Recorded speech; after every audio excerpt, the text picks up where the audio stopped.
Supreme court एक अहम मामले की समाअत कर रही है। चीफ जस्टिस काजी फायज ईसा की सरबराही में फुल कोर्ट ने आज भी सुन्नी इत्तेहाद कौंसिल की मखसूस नशस्तों से मुतालिक केस की तवील समाअत की, जिसमें मुअज़्ज़िज़ जज साहिबान की जानिब से अहम रिमार्क्स सामने आए हैं। जस्टिस सतर मिनल्ला ने आज रिमार्क्स किए कि इलेक्शन कमीशन को इख्तियार नहीं कि किसी पार्टी को इंतखाबात से बाहर कर दे। इलेक्शन कमीशन ने तहरीक इंसाफ को इंतखाबात से अलग कर दिया था। सुप्रीम कोर्ट अगर कहे कि इलेक्शन कमीशन ने फैसले की गलत तशरीह की तो क्या असरात होंगे। उनका कहना था कि क्या ऐसा माना जाए कि तहरीक इंसाफ को इंतखाबात से बाहर किया गया क्योंकि इलेक्शन कमीशन ने सुप्रीम कोर्ट के फैसले की गलत तशरीह की। बेंच तो कह रहा है कि इलेक्शन कमीशन ने सुप्रीम कोर्ट के फैसले की गलत तशरीह की। इस मौके पर जस्टिस मुनीब अख्तर ने रिमार्क्स किए और कहा कि सुप्रीम कोर्ट ने इलेक्शन कमीशन का फैसला बरकरार रखा था, लेकिन ऐसा नहीं था कि तहरीक इंसाफ को इंतखाबात से बाहर कर दें। सुप्रीम कोर्ट को तहरीक इंसाफ को इंतखाबात से बाहर करना इसका मकसद हरगिज नहीं था। समाअत के आगाज पर जब इलेक्शन कमीशन के वकील सिकंदर बशीर ने दलाइल का आगाज किया तो चीफ जस्टिस ने कहा कि हमने पीटीआई की मखसूस नशस्तों की लिस्ट तलब की थी, वो नहीं मिली, जिस पर वकील ने जवाब दिया कि सारा रिकॉर्ड जमा करा दिया है। इलेक्शन कमीशन से कहा है कि 81 आजाद उम्मीदवारों के कागजात नामजदगी मुझे मुहैया करें। इस मौके पर चीफ जस्टिस काजी फायज ईसा ने रिमार्क्स देते हुए कहा कि उम्मीदवार अपनी वाबस्तगी चाहे बताए, लेकिन पार्टी की रजामंदी भी जरूरी है। उम्मीदवार ने खुद टिकट और पार्टी वाबस्तगी में तजाद कायम किया, तो क्या कानून इस तजाद पर कानून की कोई शक मौजूद है? ये तो ऐसा ही है कि कोई किसी से शादी करना चाहे लेकिन लड़की की रजामंदी भी जरूरी है। सर्टिफिकेट तहरीक इंसाफ नजरियाती और डिक्लेरेशन पीटीआई का करें तो कानून क्या कहता है? वकील इलेक्शन कमीशन सिकंदर बशीर ने जवाब दिया कि उम्मीदवार की डिक्लेरेशन और पार्टी के साथ वाबस्तगी जाहिर होना जरूरी है। अगर डिक्लेरेशन सियासी वाबस्तगी से मैच ना हो तो आजाद उम्मीदवार होगा। इस पर चीफ जस्टिस ने दरियाफ्त किया कि क्या आपको किसी को जो है वो आप इंतखाबात से बाहर कर सकते हैं। वकील ने बताया कि रिटर्निंग अफसरान के लिए सूरत हाल को मद्देनजर रखते हुए सबसे आसान रास्ता यह था कि ऐसे उम्मीदवारों को आज़ाद जाहिर किया जाए। केस की समाअत के मौके पर चीफ जस्टिस काजी फायज ईसा का यह भी कहना था कि अगर आरिफ अलवी का माजी का रिकॉर्ड देखें तो इंतखाबात आरिफ अलवी ना कराते। सदर मुमलिकत आरिफ अलवी पीटीआई के होकर क्यों इंतखाबात की तारीख नहीं दे रहे थे। जस्टिस सतर मिनल्ला का कहना था कि इंतखाबात में अवाम की मंशा देखी जाती है। अगर कोई इंतखाबात पर सवाल उठाए तो इलेक्शन कमीशन के पास मामला जाता है। चीफ जस्टिस ने वकील इलेक्शन कमीशन से दलाइल के वक्त से मुतालिक इस्तफसार किया तो वकील ने जवाब दिया कि मुझे काफी वक्त लगेगा। चीफ जस्टिस ने कहा कि हम तो कोशिश करें कि जल्द इसको खत्म करें। इसके साथ सुप्रीम कोर्ट ने दीगर वकला को तहरीक इंसाफ की मखसूस नशस्तों से मुतालिक लिस्ट मुहैया करने की हिदायत कर दी और केस की समाअत पीर 11:30 बजे तक मुलतवी कर दी है। ये जो अहम समाअत हुई इस पर बात करने के लिए हमारे नुमाइंदे जानब अब्बास साहब हमारे साथ मौजूद हैं। उनसे इस हवाले से जो है वो मजीद जानते हैं आज समाअत में क्या हुआ। बहुत शुक्रिया। ये बताइएगा आज जो समाअत हुई इसमें एक अहम नुकता जिस पर काफी डिस्कशन हुई वो इलेक्शन कमीशन के फैसले की गलत तशरीह के हवाले से था। ये क्या मामला है और क्यों जो है वो जजेस की तरफ से ये नुकता उठाया जा रहा है कि क्या इस फैसले को इलेक्शन कमीशन ने गलत समझा जो पहले फैसला दिया गया था? देखें, एक चीज़ तो बिल्कुल वाज़ेह है कि सुप्रीम कोर्ट ऑफ पाकिस्तान में जो इस वक्त केस है वो पेशावर हाई कोर्ट के फैसले के खिलाफ अपील है और सुन्नी इत्तेहाद कौंसिल की है। लेकिन इस मामले में इलेक्शन कमीशन का उस फैसले को डिस्कस किया जा रहा है जो इलेक्शन कमीशन ने ये कहा कि ये जो 81 कैंडिडेट्स हैं इनकी हैसियत आज़ाद है। उस फैसले को लाहौर हाई कोर्ट में चैलेंज किया गया। लाहौर हाई कोर्ट में मामला रिमांड बैक किया इलेक्शन कमीशन।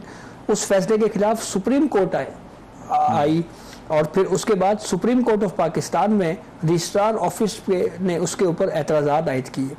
तो ये डिस्कशन होती रही है। इस पर इलेक्शन कमीशन के वकील भी ये कह चुके हैं कि वो मामला जो सुप्रीम कोर्ट में इस वक्त सुप्रीम कोर्ट के सामने नहीं है, अदालत इसको डिस्कस नहीं कर सकती। लेकिन इस मामले पे बेंच में मौजूद कुछ जजेस की जानिब से ये ऑब्जर्वेशंस के जरिए ये बात कही गई कि हमने आर्टिकल 187 जो कंप्लीट जस्टिस की बात करता है हम उसके तहत इस मामले को देख सकते हैं, लेकिन हवा में नहीं देखा जा सकता। जबकि चीफ जस्टिस ऑफ पाकिस्तान काजी फायज ईसा या दीगर जजेस का ये व्यू है कि सुप्रीम कोर्ट ऑफ पाकिस्तान को सिर्फ पेशावर हाई कोर्ट के 5 रुकनी बेंच के फैसले के खिलाफ फैसले के तनाजुर में जो है वो इस मामले को जो है वो इसको देखना चाहिए। तो ये वो मामला है जिसको अब जिस पे बात हो रही है, ऑब्जर्वेशंस दी जा रही हैं और इसी के ऊपर इलेक्शन कमीशन के वकील ही एतराज़ कर रहे हैं कि आप सिर्फ पेशावर हाई कोर्ट के फैसले के खिलाफ जो अपील है आप उसको देखें।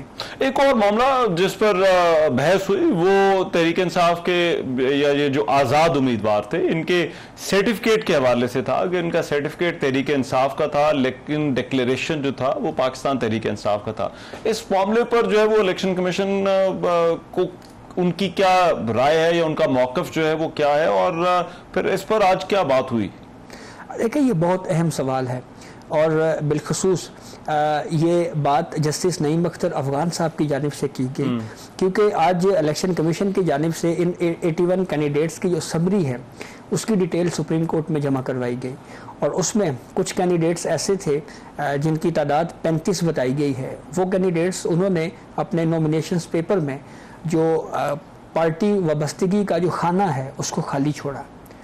कुछ उम्मीदवार ऐसे हैं जिन्होंने अपनी पार्टी वाबस्तगी पाकिस्तान तहरीक इंसाफ नजरियाती या पीटीआई दोनों लिख दी।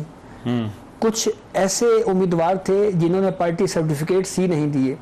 तो इस पे जस्टिस नईम अख्तर अफगान साहब ने ये कहा कि ये लगता है कि ये जो उम्मीदवार हैं इनका अपना रवैया ही गैर संजीदा था, और इस केस में जिस तरह की कानूनी खामियां पाकिस्तान तहरीक इंसाफ की कानूनी टीम की जानिब से बढ़ती गई हैं वो बिल्कुल सामने नज़र आ रही हैं।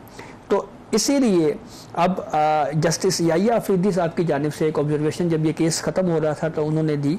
जस्टिस याहिया अफरीदी ने यह कहा कि हमें वो डिटेल दें जिसमें पाकिस्तान तहरीक इंसाफ के वो उम्मीदवार जिन्होंने पार्टी सर्टिफिकेट्स भी दिए और नॉमिनेशंस पेपर में ये भी लिखा कि हमारी वापसी पीटीआई के साथ है, और आखिर तक पार्टी सर्टिफिकेट किसके, नजरियाती के या फिर जो है वो क्योंकि सर्टिफिकेट जो है वो पीटीआई के जो है वो जो पहले जमा करवाए। जी, अगर ऐसे कैंडिडेट्स हैं जिन्होंने पीटीआई के सर्टिफिकेट्स दिए और आखिरी वक्त तक उन सर्टिफिकेट्स के ऊपर वो बरकरार रहे, उनकी हमें डिटेल चाहिए। अच्छा, तो असल में इस मामले के ऊपर सुन्नी इत्तेहाद कौंसिल के जो वकील हैं उनका तो ये मौक़िफ़ है कि हमारी हैसियत आज़ाद है, जबकि जजेस की जानिब से ये ऑब्जर्वेशंस दी जा रही हैं कि ये कैंडिडेट्स दरअसल पीटीआई के थे।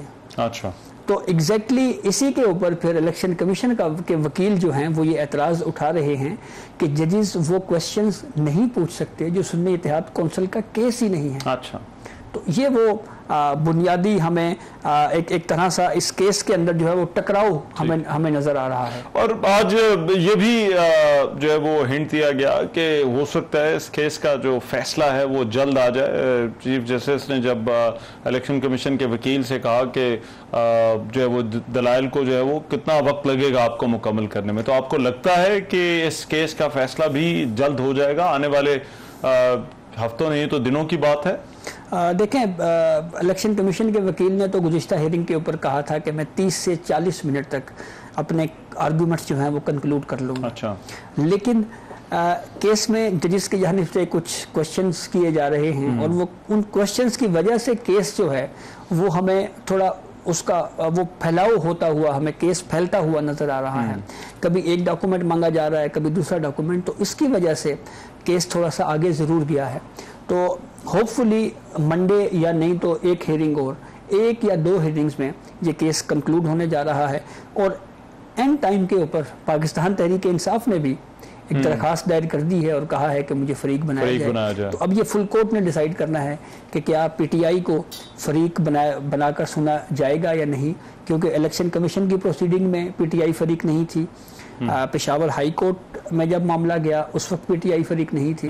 तो क्या सुप्रीम कोर्ट में एज अ फरीक उसको ट्रीट किया जा सकता है या नहीं, ये अब फुल कोर्ट ने ही डिसाइड करना है। ठीक है, बहुत शुक्रिया जहांज़ेब अब्बासी हमारे साथ मौजूद। और आज की समाअत के हवाले से हमारे कोर्ट रिपोर्टर जो है वो आगाह कर रहे थे कि अदालत में जिन कानूनी नुकात पर बहस हुई। प्रोग्राम में भी एक ब्रेक शामिल करते हैं, वापस आते हैं इस ब्रेक के बाद।